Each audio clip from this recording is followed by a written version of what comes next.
Ang susunod na programa ay rated PG. Ito ay nangangailangan ng patnubay at gabay ng magulang para sa mga batang manonood.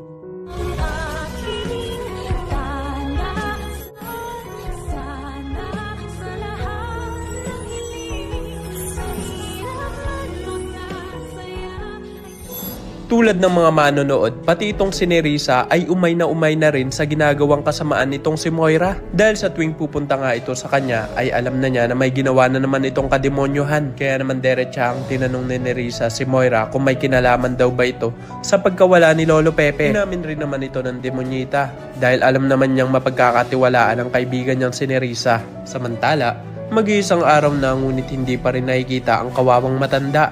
Kaya naman kalat na ang balitang ito sa buong ospital ng Apex at East Ridge. Kasabay naman ito ang usap-usapan na may kinalaman ng mag-inang si Moira at Zoe sa pagkawala ni Lolo Pepe. Nang makausap naman ni Carlos ang anak niya si Zoe, ay diretsahan niya itong tinanong kung totoo daw ba na kinidnap nila si Don Pepe. Makokonsensya naman ng konti ang demonyitang si Zoe. Kaya naman sa reaksyon niya pa lang ay malalaman na ni Doc Carlos ang ginawang kalokohan ng anak niya.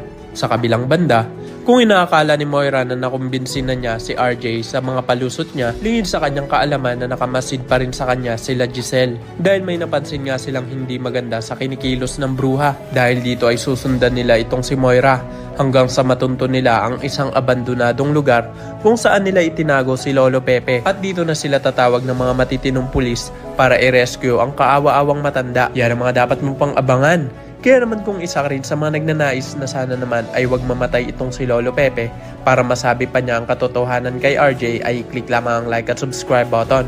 Maaari ka rin mag-iwan ng komento sa ibaba para sa iyong mga saloobin at suwestyon. Maraming salamat sa iyong panonood!